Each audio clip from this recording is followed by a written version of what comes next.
Good morning. A Northern Ireland police officer is in a critical but stable condition after being shot several times last night at a youth sports complex in Omagh. He was off duty coaching football, so it happened in front of young players. Let's find out more about it. The incident happened. It's been condemned by politicians across the political divide, despite the opposing parties, Sinn Féin and DUP, having contrasting political views. They can both agree that this act was despicable. I think, like the rest of the community, I'm absolutely shocked and stunned at what happened here this evening. This was a despicable and shameful attack on a police officer in front of perhaps hundreds of young people at this sport and recreation hub here in Omagh. I have been told by one person who actually saw the flashes going out of the gun as they fired at the police officer. This is a despicable act. This is one that must be condemned by everyone, every right-thinking person. But condemnation is one thing. People must be brought to justice for what they've done. Well, the Prime Minister, Rishi Sunak, has extended his sympathies to the officer and his family. In a tweet this morning, I'm appalled by the disgraceful shooting of an off-duty police officer in Omagh. My thoughts are with the officer and his family. There is no place in our society for those who seek to harm public servants protecting communities. Well, our Ireland correspondent Stephen Murphy is at the scene for us. Stephen, what more do we know about what happened? Well, overnight, the Police Service of Northern Ireland have confirmed that they have now launched a full attempted murder investigation. They also confirmed in a statement released in the small hours that the police officer that was attacked here at this sports complex on the outskirts of Omagh was struck multiple times in that attack. Witnesses here had spoken of seeing or hearing at least half a dozen gunshots in this callous and cowardly attack on a very senior and a very well-respected police officer. The PSNI have not officially named him yet, so therefore the media is not reporting his name, but everybody here knows who he is. He's incredibly well-liked. He's well involved in the local community. He's a senior member of the PSNI as well. And I think you got a sense of it there from the clips, Kay, you played from Tom and Declan, who I spoke to here at the scene a while ago. But the sense here in the local community is really one of utter revulsion. People are just revolted that not only would somebody or some people try to essentially assassinate a police officer here in their local community, but that they chose this place to do it. This is a haven. It's a community hub. It's a cross-community facility. People from both sides of the traditional divide come here with their children. Gaelic games are played here as well as football, and we believe the officer was actually involved in voluntary coaching last night. At around 8 o'clock, that session was drawing to a close. There were lots of children here, and that's when reportedly two masked gunmen approached, picked out their target in a very deliberate manner and opened fire. As you mentioned there, he is in a critical condition. It was described as critical but stable at the Old McGavin Area Hospital in Derry or Londonderry. Widespread condemnation of this attack, but the people here want to see whoever was responsible for this brought to justice. At this early stage, it is too early to say whether it's a dissident Republican attack or something maybe of a more organised criminal element. But Simon Byrne, the Chief Constable, the top police officer in Northern Ireland, has vowed to relentlessly pursue those responsible. OK, thank you. Ukraine's foreign minister has told Sky News his country would not use Western fighter jets for attacks on Russian soil. That comes as the United Nations prepares to vote on a resolution later today against Russian aggression. Our US correspondent Mark Stone reports. It may be seen as the ultimate talking shop, but then at least they are talking in here. The Chamber of the United Nations is the only place where both sides in this conflict are in the same room. Not that they're talking to each other, of course, or even sharing the same version of reality, because from Russia, it is a breathtaking rewriting of history. We had no other option other than defending the people of Donbass and ensuring the safety and security of our country using military means.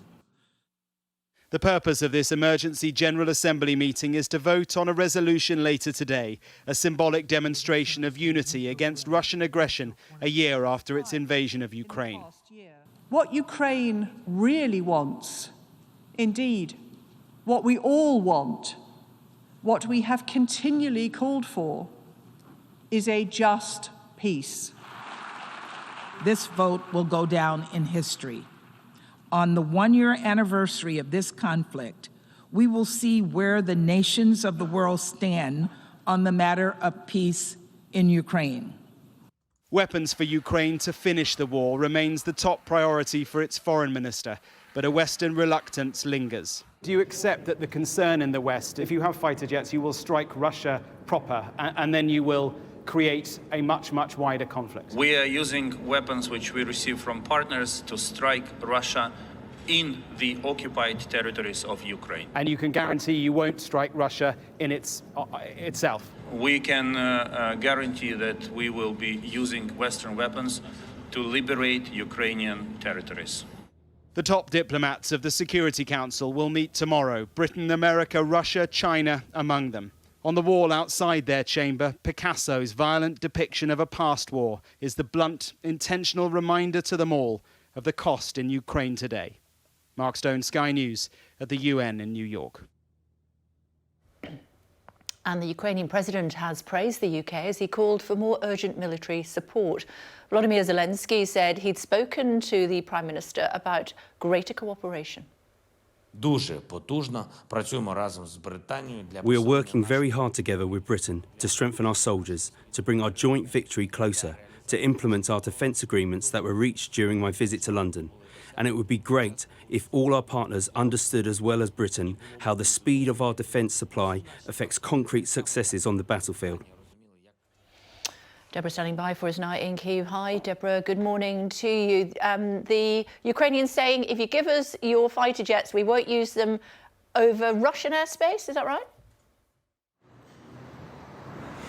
Yes, well, saying that they won't use any Western weapons to attack Russia proper. Of course, all these weapons are necessary if Ukraine is going to stand a chance of pushing through very well defended now Russian lines in the east. There's been the latest update from the UK's Ministry of Defence, their defence intelligence, saying this morning that there is still fierce fighting going on around that city of Bakhmut in Donetsk, and also saying that Russia is continuing to shell again another town called Browder in that area. It's a place actually where the Russians suffered a heavy defeat, heavy casualties earlier in the month, but a sign that Russian forces are still intensifying their efforts to break through Ukrainian lines, all ahead of this awful milestone, 1 year of full-scale war, which both sides will be marking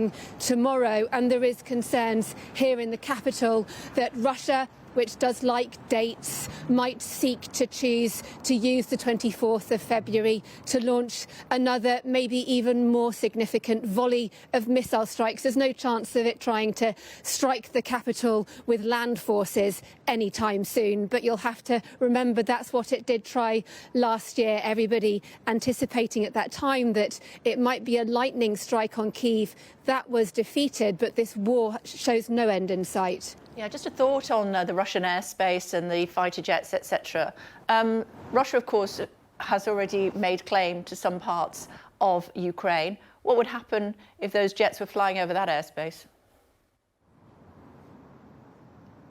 Well, Russia would view them as a legitimate target and would shoot them down. I mean, the problem we've got really in terms of Western jets is that no Western country has yet given them to Ukraine. And unless that does happen, then it's sort of hypothetical. But in theory, yes, if Ukraine's Air Force was given Western jets, then they would become legitimate targets for Russia in the same way that Western tanks are going to become legitimate targets as soon as they enter the battlefield. And already the multiple launch rocket systems, for example, that are here are seen as legitimate targets. OK, for now, thank you. In other news, the Israeli military say Palestinian militants have fired 6 rockets from the Gaza Strip toward the south of the country early this morning. This comes just hours after an Israeli raid in the occupied West Bank city of Nablus, in which 11 Palestinians were killed. Let's get more on this with Alistair standing by for us in Jerusalem this morning. Alistair, what prompted this? What prompted it was a massive Israeli raid in the West Bank city of Nablus yesterday morning. Now, it was unusual because when the Israeli military carry out raids in the West Bank, they tend to do it before dawn or during the middle of the night, so they've got the cover of darkness. But they went in, they say, because of intelligence that led them to believe that a number of militants were holed up in a house in Nablus's old city. They asked them to surrender, we're told, but a gun battle then ensued. And the fact that it was during the middle of the day meant that also the perimeter forces there to try and secure Nablus whilst this raid was going on, they also came under fire, we're told, from cars, motorbikes, and from rooftops. And so all in all, what I think the IDF hoped would be a fairly straightforward mission ended up in a very deadly 4-hour gun battle in which 11 people were killed, all of them Palestinians, and more than 100 wounded. There were no IDF casualties, I should point out. Overnight, 6 rockets were fired from the Gaza Strip. 5 of those were intercepted by Israel's Iron Dome missile defense system. 1 of them landed short. In response, the IDF then carried out their own airstrikes on 2 weapons depots in the Gaza Strip. Now, nobody was injured in this exchange of rocket fire, which is normally an indication that it was a game of messaging between the 2 sides, if you like. In terms of what happened last night, we expected that. We were sort of on alert, as were the Israelis, for that exchange of rocket fire. The question is, though, in light of what happened in Nablus yesterday and the high death toll there, and in light of the deteriorating security situation, is this now the start of something more? OK. Alistair, for now, thank you. In other news, thousands of asylum cases are to be fast-tracked in a bid to cut the soaring backlog. Let's get more, should we? Becky standing by for us here in the studio. Hi, Becky. Good morning. How does this work? So what we know is there will be a questionnaire sent out to asylum seekers, and it's understood that 12,000 of those asylum seekers will be eligible for their asylum claim to be granted just on the basis of this questionnaire, no interview. Now, it's thought that these asylum seekers will be from Afghanistan, Syria, Eritrea, Libya and Yemen. People from those countries already have a very high rate of asylum approval here, about 95%. Now, this is all part of the Prime Minister's pledge to clear the asylum claim backlog. That would have meant clearing about 90,000 claims by the end of this year. What will the questionnaire look like? Well, we understand it will be 10 pages long, around 40 questions. Now, that has led to critics on one side saying, well, hang on, if asylum seekers don't speak English, how are they supposed to fill out this questionnaire? Yeah. Exactly. Also concerns, there's a letter that's been seen by Sky News from a Home Office official saying that potentially, if this questionnaire isn't filled out within 20 working days, a claim could be rejected. So concerns about fairness, people falling through the gaps. You've also got critics on the other side calling this an amnesty in all but name, some of them on the Tory backbenches. They're also concerned that this could actually encourage more people to make that dangerous journey across the Channel, something the Prime Minister has promised to put a stop to, and questions about how you verify if someone is from where they say they are from if they don't have ID.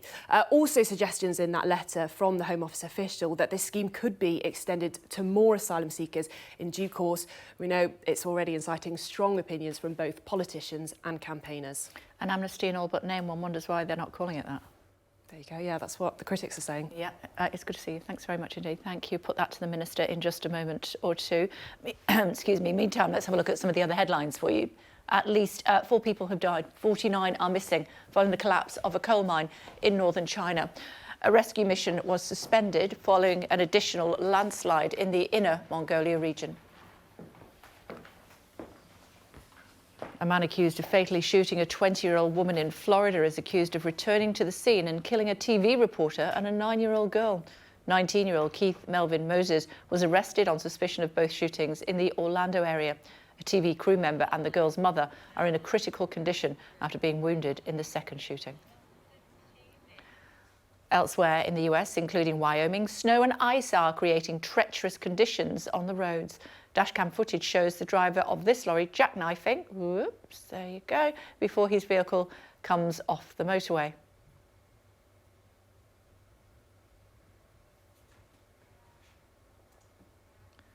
Women are now approaching the point of the year where they stop working for free, according to the TUC. It says the 15% gender gap effectively means women must work for about 2 months before they begin to make the equivalent of the average male worker. Public support for the government's handling of the NHS in England has plummeted to its lowest level in 2 decades. Polling from Ipsos and the Health Foundation shows fewer than 1 in 10 people in England think the UK government has the right NHS policies. In Scotland, more people, 28%, believe their devolved government is getting things right with health, while the figure sat at 19% amongst Welsh respondents. Now, more of us may struggle to buy our 5 a day. Tesco and Aldi are the latest supermarkets to put limits on the sale of some fruit and vegetables. Supplies are short, mainly due to bad weather in southern Europe and North Africa, where much of our winter produce comes from. Some of what's coming up in the show. We'll talk about Russia's economy with a man who knows more about it than most, the financier Bill Browder. Also this hour, the former chief exec of the Football Association, Mark Palios, will give us his thoughts on the biggest shake-up of the game in decades. And we'll look to get some hints from Labour's Lisa Nandy about what's in today's landmark speech by her boss, Sir Keir Starmer. Now, football in England facing its biggest shake-up since the Premier League was formed. The aim is to make sure clubs are better run and that fans are given a greater say. Well, a new independent regulator will be set up to help prevent a repeat of financial failings seen at Derby County, Bury and Macclesfield Town. There'll be new tests to try to protect clubs from unscrupulous ownership. Fans will be given more input in how clubs are run, including protecting a club's heritage, and there'll be powers to block English clubs from joining breakaway leagues. Let's talk about it in more detail. Shall we? The Parliamentary Under-Secretary of State for Sport, Stuart Andrew, is with us. Hi, it's good to see you. Thanks for joining us on the programme. So what's the idea behind all of this then? So we commissioned a fan-led review that was spent a considerable amount of time speaking to fan groups and looking at football. And it was clear that whilst there's lots to celebrate about English football, it's very successful in many areas, there are clearly some serious problems, and it's made a number of recommendations. We've taken time to look at those recommendations, and we are publishing a white paper today which is designed to bring more stability to English football, and so that we can enjoy it, or fans can enjoy it as much as they can for now into the future, really. What's it got to do with the government who owns a football club? Well, we would have preferred, frankly, for football to have dealt with this themselves, but they haven't. This has been going on a long time. We've seen over the last 20 years, over 60 clubs go into administration. That has a profound impact on fans. It has a profound impact on the communities in which those clubs are based. And so it is right that we now set up an independent regulator. This isn't going to be government running football. This will be an independent regulator that will assess the finances of the clubs, make sure that they're stable. So it's just about the finances? So it's about the finances. It's about making sure that the people who are running the club pass a proper fit and proper person. What does that look like? I mean, we'll sell arms to Saudi Arabia, but you don't want them to own football clubs? What?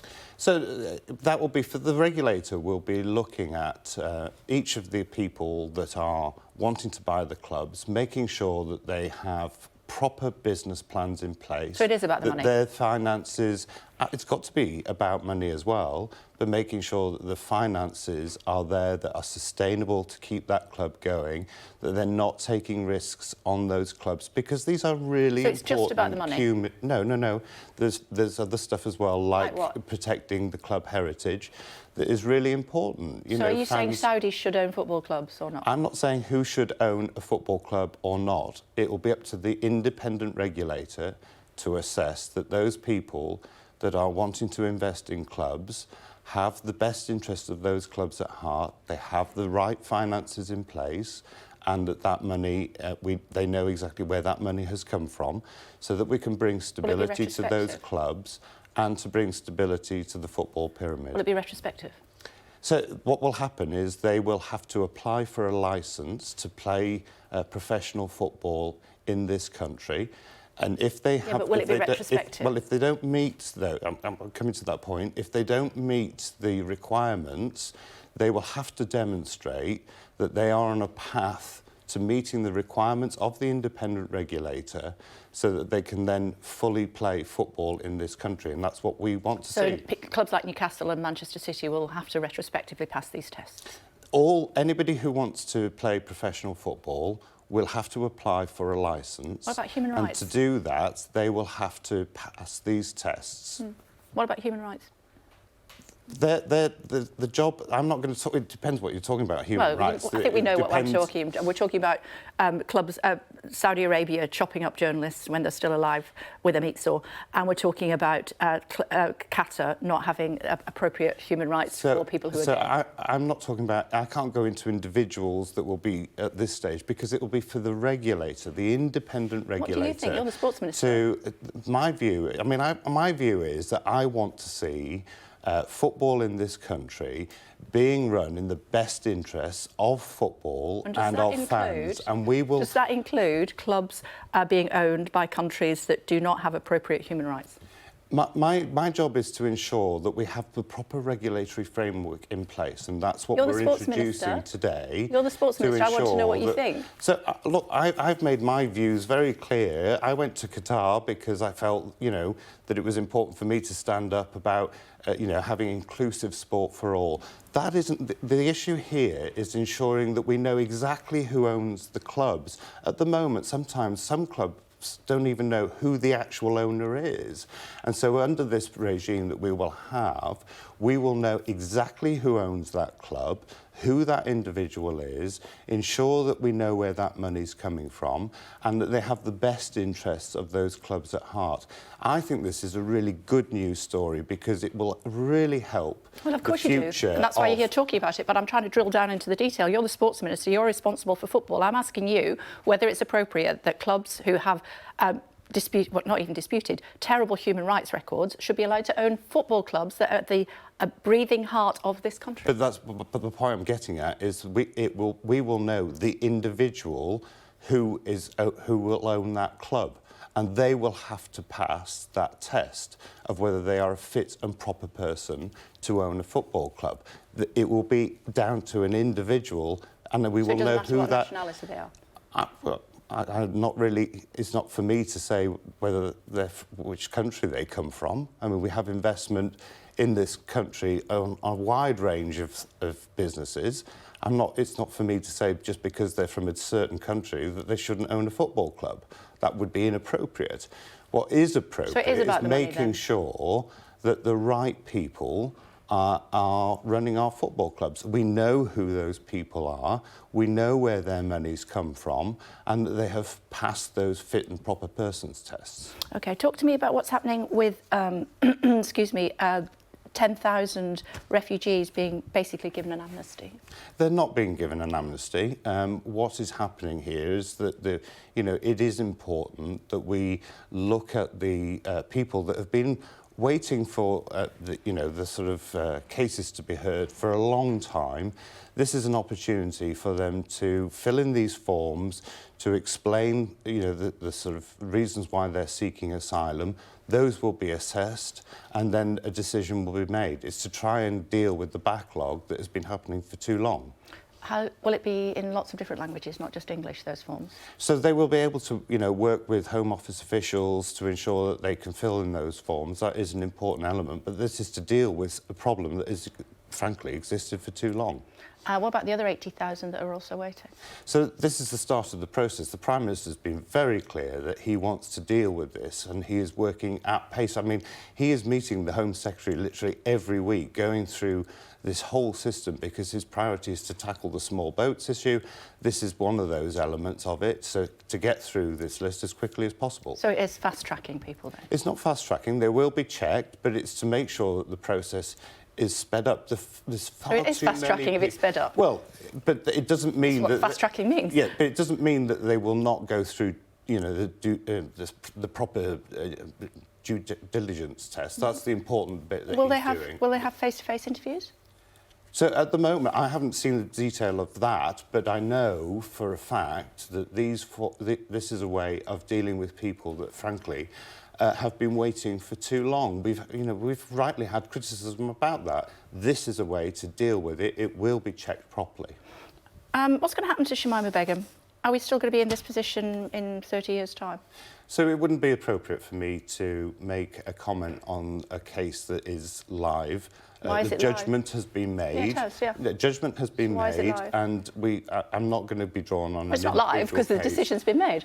No, but you know, I think this is an important. You know, the court has made its ruling, but it wouldn't be appropriate for me to make any further comment on that at this stage. Why not?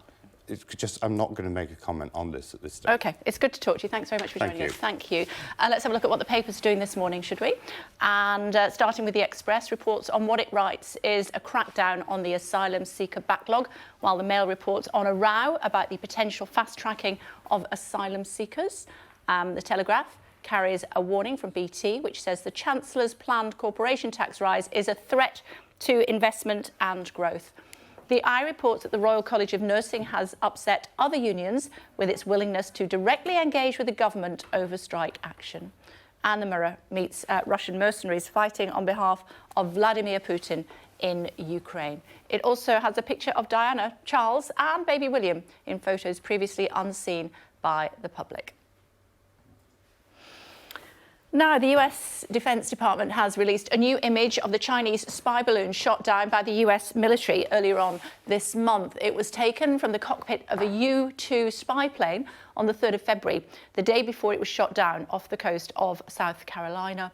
It reportedly flew over a number of sensitive military sites before that. A mysterious metal ball has washed up on a beach in Japan, baffling authorities and residents. It was spotted on the coastline of Hamamatsu City, prompting the police to scramble the bomb squad. But explosives experts don't believe there's any immediate threat. Quick look at the weather. Warm memories wherever you go. To fly. The weather, sponsored by Qatar Airways. Overnight cloud and rain will be slow to clear southern parts, but for much of the country there'll be a much cooler feel to the day. The weather, sponsored by Qatar Airways. Extreme weather conditions everywhere at the moment. Let's look at what that's doing. There we go.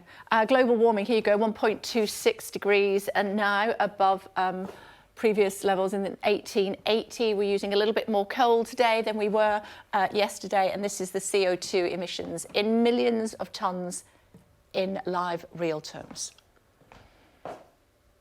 Here's something to get you talking. What are top triggers for squabbles around the house? Apparently, the home security firm Yale had pollsters ask 2,000 people, and the results will they be surprising? Not turning off the lights, not wiping down kitchen surfaces, wet towels, mine, what to watch on the telly, and who pays the bills. There you go. Is one of those you?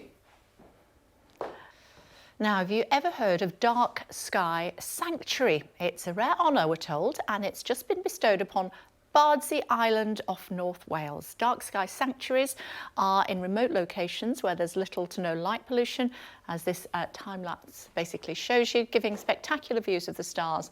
The red ball you see, that's 70 miles across the Irish Sea in Dublin, the island's main source of light pollution. It joins 16 other sites in a handful of countries, including Australia, South Africa and the US. If you ever go on safari, you will see dark skies there. There's absolutely no light pollution.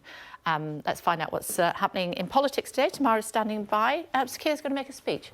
Morning, another one. Keir Starmer is making a big speech this morning, and this is going to be the 5 things that are going to form Labour's election manifesto. So the 5 key points. And I spoke to Labour sources this morning who tell me that the top one is going to be securing the highest economic growth of any G7 country. Of course, Britain has been forecast to have the lowest economic growth of any of those economies this year, although forecasts can, of course, be wrong. And the other 4 priorities are going to be making Britain clean energy superpower, so climate change, also the NHS, crime and education. Now, Keir Starmer has set out a number of priorities before, and he's going to use similar language in terms of this being the project of a decade of national renewal. It all sounds very long term. And the question that's going to be thrown at him is, if people vote Labour, what can they expect immediately if they get into government? And I'm told that over the next few weeks, he will be going into detail about each of those things and setting out more measurable goals. But his whole idea is that it's going to take a very long time to fix what Labour say is the mess the Conservatives have made of the economy and public services. And so they're unashamedly thinking in the long term about how to turn things around. Of course, the Prime Minister announced 5 goals as well back in January, focusing more on immigration and getting the national debt down. So that's not in Keir Starmer's 5 points. And so it will be the battle of the 5-point plans, I think, when it comes to the next general election. OK, let's see. For now, thanks very much indeed. Thank you. A British man captured by the Russians while fighting alongside Ukrainian troops has told Sky News how he was tortured and left unable to walk. Sean Pinner was among 5 Britons released in a prisoner swap last September. He's been speaking to Beth Rigby. Wading through the trenches of Mariupol, southeastern Ukraine, Sean Pinner, a former British soldier, part of the Ukrainian army since 2018, filming here with Sky News just weeks before the outbreak of war and his capture by Russian forces. Now safely back in the UK with his family, but memories of recent months and the anniversary of the Russian invasion loom large. Where were you? What happened? How quickly did it build up? Well, we got stood to at about 4 o'clock in the morning, and we knew something was happening. My boss had just speaks really good English. Says, you've got to get to your positions. Russia come across the border. So I said, yeah, it's on. What happens in that moment? Your adrenaline's going. You're nervous. You're scared. You know, part of people go, oh, I'm scared. Oh, I was petrified. It's Russia. Within days, Russian forces advanced, bombarding, surrounding Mariupol, a city quickly under siege. It's just so intense. Me and my team, we called it Phil Collins, you know, the dum-dum-dum-dum-dum. It sounds just like that beat as it comes in. Very slow, builds up, and then it's bop-bop-bop-bop-bop-bop. But you've been in combat a lot. Yeah. Had you ever seen anything like this? Nothing like it. Nothing like the carelessness of it, the bombing of schools. I saw a school with just the kids' coats hanging up and bags on there where they'd been evacuated and put in a cellar, and they just hit the school, didn't care about it. Under sustained attack, Sean tried to escape but was quickly captured by Russian forces, made prisoner, detained, imprisoned, tortured, electrocuted. You feel like your muscles are popping out of your body. And the next day, my legs inflated. Fed just bread and water for 50 days, and then accused of being a mercenary, sentenced to death in a Russian proxy court, later released in a prisoner exchange. Distressing reflections, a story hard to hear about a war that wages on. Beth Rigby, Sky News. Bill Browder. Don't forget you can see more of that on Beth's show tonight. Bill Browder is with us, financier, author of Red Notice and Freezing Order. Good to see you. Thanks for joining us. Are you surprised that this war is still going on in Ukraine? Not at all. I mean, neither side has any incentive to compromise in any way. Putin can't. For him, compromise or negotiation is a sign of weakness, and weakness would be putting him at risk of losing his power. And he's committed so many gross atrocities, murders, rapes, destruction of territory, that the Ukrainians have no willingness to negotiate either. And so both sides are going to fight on. Neither side at this point has a decisive military advantage, and so this is just going to grind on and on and on. And I can imagine we'll be sitting here a year from now and having the same conversation. How long do you think it will go on for? I think it'll go on until one side collapses or the other side collapses. There's that, a victory, a Russian victory. How does that happen? Because Russia's not going to collapse, and the West is not going to allow Ukraine to collapse. Well, the Russian military could collapse in Ukraine. I mean, it's basically physics. If the Ukrainians can physically push them out of their country, then that's the collapse that I'm referring to. And on the other side, if, for example, we stop supporting Ukraine, we stop giving them military equipment, if there's a change in government in America, let's say Donald Trump becomes president and says, I don't want to support Ukraine anymore, and there are voices on the far right in America that are suggesting that, that could lead to the collapse of the Ukrainian counteroffensive. What about, we spoke to you, I think, in January. You said the cleanest, safest and simplest way from deterring Putin from invading Ukraine is to go after his money. Yeah. Well, we didn't do that. We only did that after he invaded. So sanctions can be very powerful, either as a deterrent, which we didn't use, or as a punishment, which we are using. But the punishment is, it's not going to change his mind at this point. If we had gone all guns blazing, let's say 6 months before this actual invasion, he might have said, oh, actually the West is serious. He didn't think we were serious. He didn't think that we would lock arms all together and impose these sanctions. We didn't think he was serious, though, did we? Well, I think we did think he was serious. We didn't think he would invade. I didn't even think he would invade, but he's always been a serious criminal and a serious murderer. I mean, I've been shouting from the rooftops for 10 years, this man is much worse than you think. You should try to do anything you can to contain him. But he invaded Georgia, we didn't do anything. He took Crimea, we didn't do anything. He carpet bombed Syria, we didn't do anything. He poisoned people in Salisbury, we didn't do anything. Well, we did.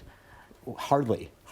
I mean, we didn't sanction a bunch of oligarchs. We kicked out a few diplomats. They were replaced by other diplomats. Talk to me about how effective you think sanctions have been, the ones that have been implemented, albeit, as you say, after the event. Well, there are several different categories of sanctions. We've frozen $350 billion of Russian central bank reserves. That's a lot of money that they could have used for their war effort that they're not using. We've gone after 40 of the top 118 oligarchs, and hundreds of billions of dollars is now frozen from that, which is, in my opinion, some of Putin's money. We have stopped a bunch of Russian banks from engaging in financial activities in the West, which means they can't finance their war that way, which is helpful. But the big problem is there's one huge elephant in the room, and that's oil and gas. Every day, Russia sells to the West and to the East somewhere between $500 million and $1 billion a day of oil and gas. And that money is used to kill Ukrainians. And until we can figure out what to do with that, this war will go on, or I should say Putin can finance this war into perpetuity. What about funds being channeled through China, as is the allegation? Well, what the bigger and more serious allegation is that China is going to start supplying lethal military equipment to Russia. Russia's running out of arms. Yeah. They're in such bad shape. Russia used to be a big arms exporter. They're in such bad shape that they've had to go to the only two countries that are so sanctioned they don't care, North Korea and Iran. If China were to enter the game and give them weapons, that would be a game changer for Russia. That would be terrible for Ukraine, and it could lead to the Third World War. What is the likelihood of that happening? Well, Secretary of State Anthony Blinken brought it up at the Munich Security Conference last weekend. Yeah. Chinese representatives in Moscow just yesterday. Yeah, so now, on the other hand, China is a mercantile country. They survive off of selling stuff all over the world to us and many other people. And if they all of a sudden are doing this nasty sort of, killing of Ukrainians, if we see a Chinese missile, an unexploded missile on the ground in Ukraine, that's going to lead many people to call for sanctions, call for economic countermeasures. And does Russia really want that? I mean, does China really want that when that's their economy? I mean, what's in it for them other than poking NATO, America, UK in the eye? What do you think will happen? I think this war will just carry on and carry on and carry on. I just don't see... But do you think China will help Russia with lethal weapons? I don't know. I just don't know. I mean, I couldn't have imagined China doing even the idea that they were going to do this, and I just hope not. But it's impossible to say. One can't predict the way a dictator is going to think. Fascinating stuff. Thanks very much indeed for joining us. Thank you. Hello again, everybody. Now, let's be blunt.